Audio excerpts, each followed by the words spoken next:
good evening.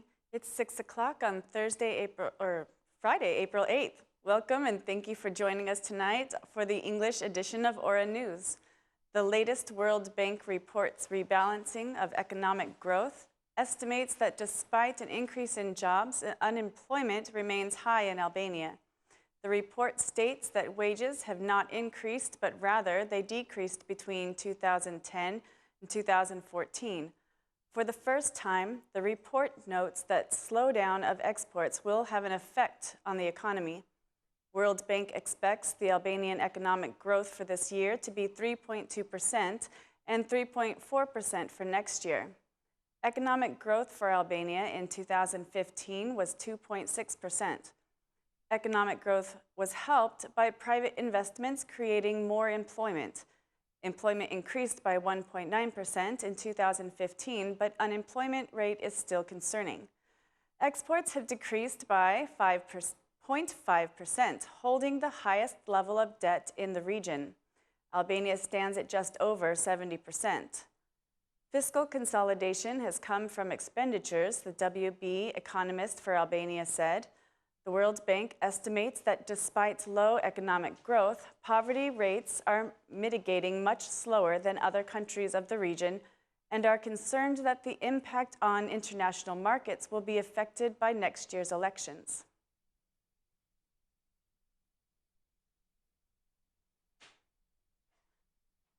According to the Institute of Statistics, inflation stood at 0.3% in March, remaining close to zero without showing signs of recovery.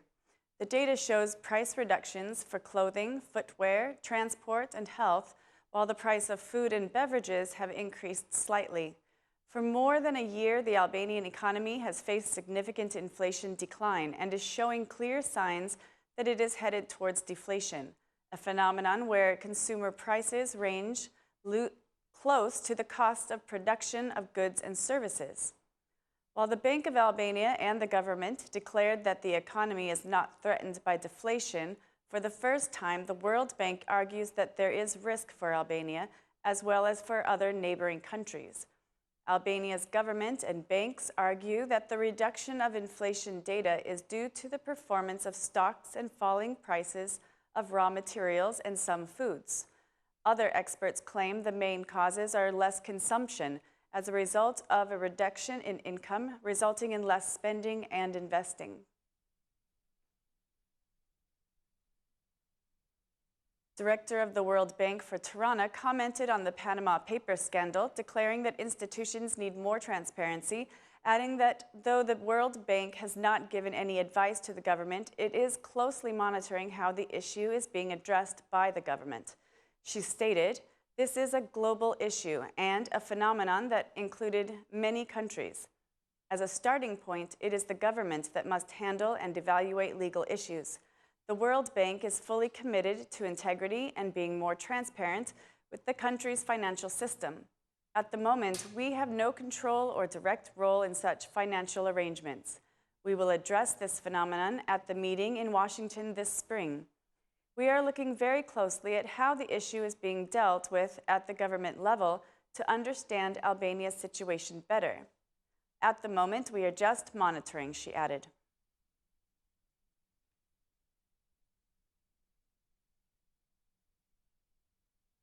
The Ministry of Energy and Industry has explained the offshore shares of the oil exploration company Albanides Energy in the north, stating that there hasn't been an interest in the area of North Albania before. No other companies have shown interest in searching for oil due to lack of seismic studies and high-risk research. The agreement signed provides for the exploration phase, which is divided into 3 periods. In an official reaction, the ministry stated that it has no legal right to place restrictions on the location of shares or transfer of shares. Demand to search for oil in the north, according to the ministry, is done in accordance with the law on hydrocarbons, which has been amended after years of negotiations between the company and the National Agency of Natural Resources. According to the ministry, most of hydrocarbon contracts in Albania have been signed with offshore shareholders. Among other things, the ministry says that the recent discussions and claims in connection with the Panama Papers issue are speculative. Also, the ministry considers the phenomenon of offshore companies a global economic reality, while the media investigation in the case of the Panama Papers is focused on politicians or individuals associated with them.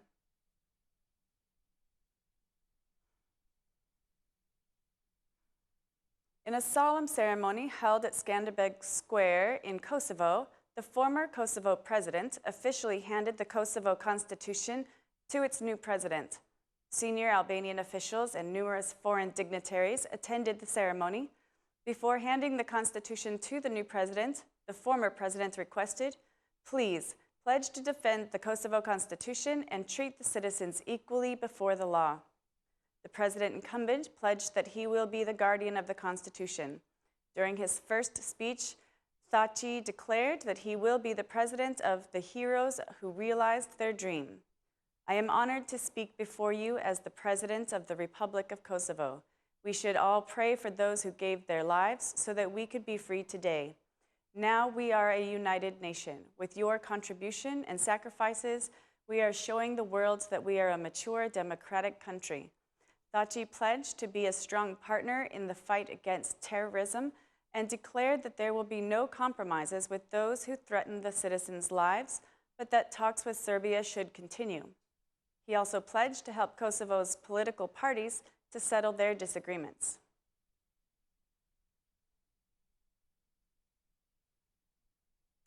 Democratic Party Chairman Mr. Basha met today with European Parliament member Tanja Fajon. Ms. Fajon was Albania's reporter in 2010, while Mr. Basha was the Minister of Foreign Issues.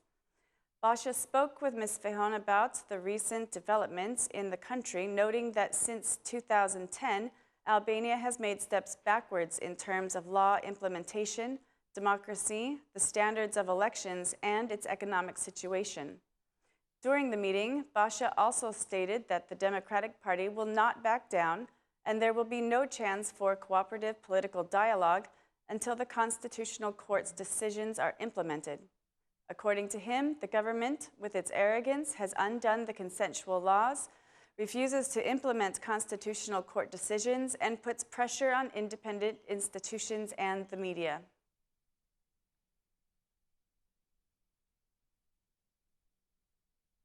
There is upheaval the day before the Socialist Party referendum is to take place, as various socialist MPs from around the country are making contradictory calls. Political leaders of the regions are calling on socialist members to participate in this process, considering the referendum to be a lecture and standard of democracy, while supporters of MP Blushi are asking socialist members not to participate in the referendum. The vice chairman of the Socialist Parliamentary Group and the political director of Elbasan-Korça region invited socialist members of their area to participate in tomorrow's referendum, while the socialist MP for Shkodra asked the socialists to boycott what she called a farce.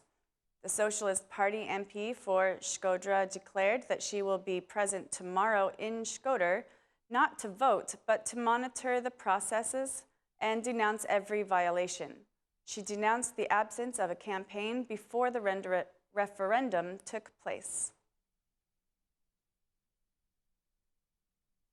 That's all for our English edition this evening. Please join us again tomorrow at 6 p.m. for local news in English. My name is Mari, and on behalf of Aura News, thank you and good night.